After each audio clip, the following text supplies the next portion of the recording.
Everyone, I think it's time for an updated ranking of my top 5 least favorite Rick Riordan / Percy Jackson books. I did this ranking probably a few months ago, but my opinions have completely changed since that moment. So without any further ado, let's get on to number 5. And by the way, this is my 5th least favorite. So number 1 is my least favorite.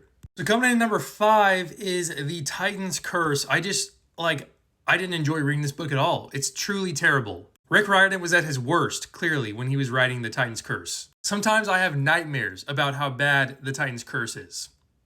All right, moving on to number 4. We actually got the next book in the Percy Jackson series, The Battle of the Labyrinth.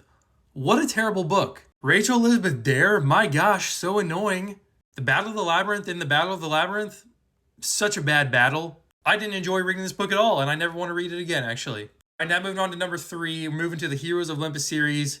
This is going to be The House of Hades. I mean, truly, Percy and Annabeth and Tartarus, could you write a worse romance, Rick?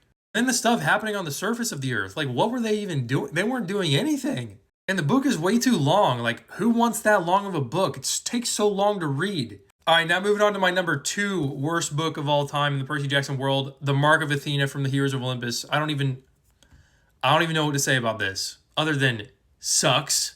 Why in the world would you write this book about all 7 demigods coming together for the demigod prophecy of 7?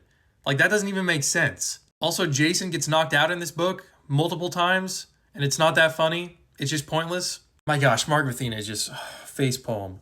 But the Mark of Athena still does not hold any weight to the worst book of all time in the Percy Jackson world. Number 1 is The Last Olympian. I cannot think of a worse way to end a series. The Last Olympian has to be the worst last book in a series that Rick Riordan has ever written.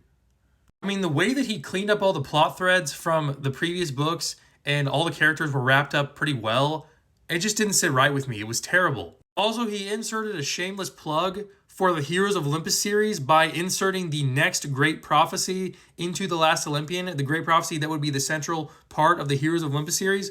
What a stupid way to do that. Yeah, anyway, that's my ranking of my bottom 5 Percy Jackson books. Get in the comment section, let me know what your bottom 5 Percy Jackson books are.